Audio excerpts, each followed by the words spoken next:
Hi everyone, Tony Hawk Pro Skater for Sega Dreamcast here, the internet's busiest music nerd.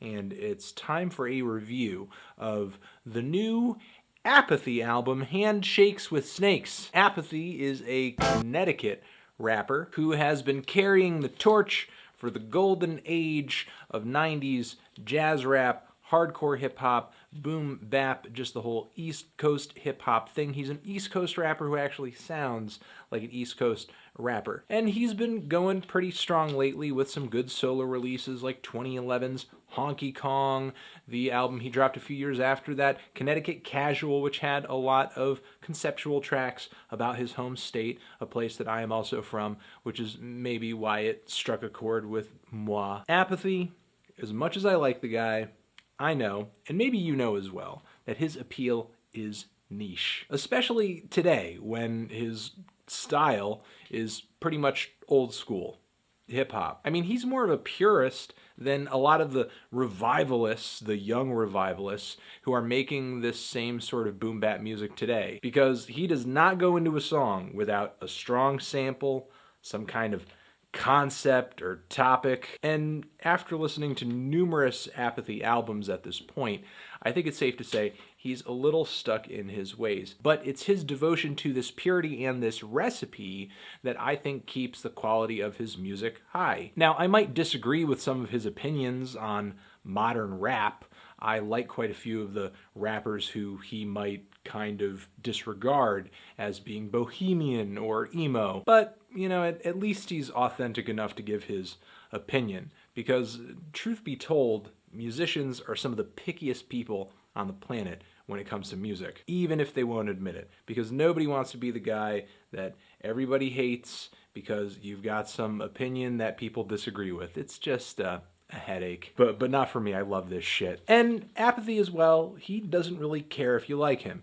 If he did, he'd be following and folding to every trend in hip-hop imaginable. He cares more instead about his craft, which is how he wins listeners over. Because it seems he puts a great deal of effort into his songs. His production is usually good. His lyrics are usually entertaining, blunt, maybe a little violent, sexual, but clever and conceptual as well. His albums are usually pretty well sequenced, and there's not a whole lot in terms of filler or redundancy. And Apathy has a sound. I know an Apathy song when I hear one. His production is usually pretty boomy and vivid, loaded with a strong sample that somehow helps along the lyrical concept of the track, reinforces the story he's telling or the point he's trying to make, like on the song Pay Your Dues, which features a pretty prominent vocal sample from the song Can't Hurry Love. And while the sample is really obvious, I like that he flipped it in such a way where it's almost like this vocal was sung specifically to be on this track. And I like the lyrical concept of the track too. It's essentially about rappers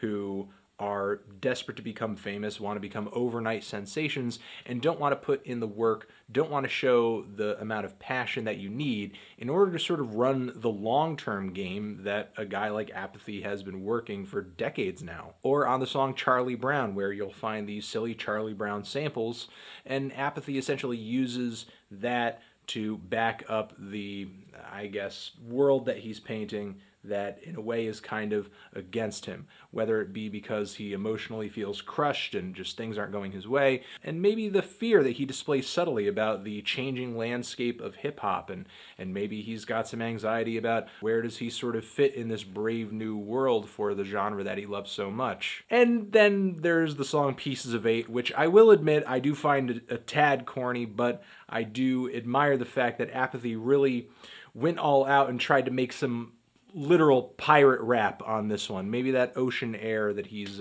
getting 24/7 is going a little bit to his head, but still, regardless, with the sampled vocals on the chorus talking about buccaneers and pieces of eight. Again, we have some literal pirate rap going on here with some heavy nautical themes coming through on the lyrics. Anchors up, bitches on beaches, treasure maps. Even when I don't particularly enjoy where Apathy is taking a song or an idea, I gotta give him credit for going all out with it. However, there are some other focused lyrical topics on this record that I do like, such as on the song Rap Is Not Pop, where Apathy sort of draws this artistic line in between vets like himself and other people who are sort of new to hip-hop, only enjoy it casually, don't really understand the genre's history, and don't really care about it in general. It's just kind of a piece of cheap entertainment for them. If hip-hop were to disappear, they would just gravitate towards something else. Whereas if that were to happen in the case of Apathy, it would be devastating. And then beyond that, we have some great feature tracks on here with some incredibly raw guest rappers, such as Self-Titled on the song AMON Raw, which is one of my favorite tracks on here. Standout line for me on this cut is when he is rapping about someone choking him, but it just felt like a turtleneck. The song Blow Your Head Off with Marvelous and Blackistan. The beat was a little too mild for me. Wish it went a little bit harder, but verses were quality. No Such Thing, one of my favorite cuts on here. Huge boom bap banger, gigantic gang chorus vocals that are hilarious and just totally reminds me of like some 90s hardcore hip-hop shit where everybody's like screaming all at once. It's exciting. I like the wild horn leads on the cut too that are sampled and woven in with much care. And gotta give it up to Spit Gems for the raspiest and most hilarious and one of the most entertaining verses on this entire project. But Apathy in a lot of ways sort of saves the best for last, though I do have to give it to Oh No. His verse on Charlie Brown was legitimately depressing, a little sad, though that was obviously his intention. But still, best for last, Twista, Bun B, and Be Real of Cypress Hill on the back end of this thing on the last couple tracks. Now with Apathy, of course, there are some moments here and there where he drops a few lines that just make me groan slightly. There was this one line about you're like so shallow, you're like a pool water. Ugh, it just hurt my head so hard I could barely recollect it. And the line about him being from HE double hockey sticks, I get it. Some of the things he says are tongue-in-cheek, they're cute, they're a little funny, they're a little playful, but occasionally I think his similes can be a little too basic, a little too simple, like somebody else could have penned this. I want to hear a rhyme that only you could have freaking penned.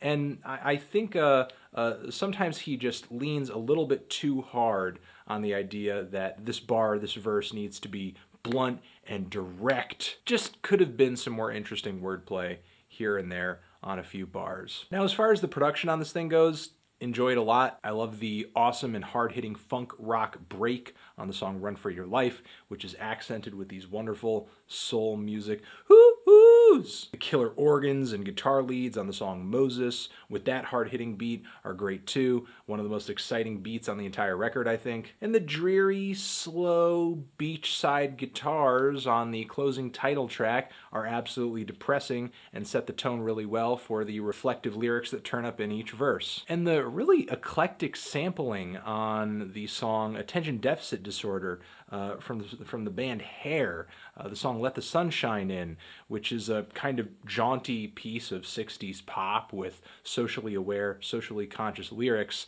Definitely not something I would think rap sample when I listen to it, but Apathy flips it, I don't know, in a way creatively, but also he doesn't doctor it up too much. It's interesting he was able to successfully rap over this track and pull an effective beat out of it. I wish it did a little bit more though, especially on the chorus. Though Apathy's speedy rapping certainly does make up for that because it is a good change of pace at that point on the album. Outside of that, I don't really have anything too profound to say about this record. It's another very good record from Apathy. In some respects, I think it's a little better than Connecticut Casual. I think it's punchier. I think it flows a little better.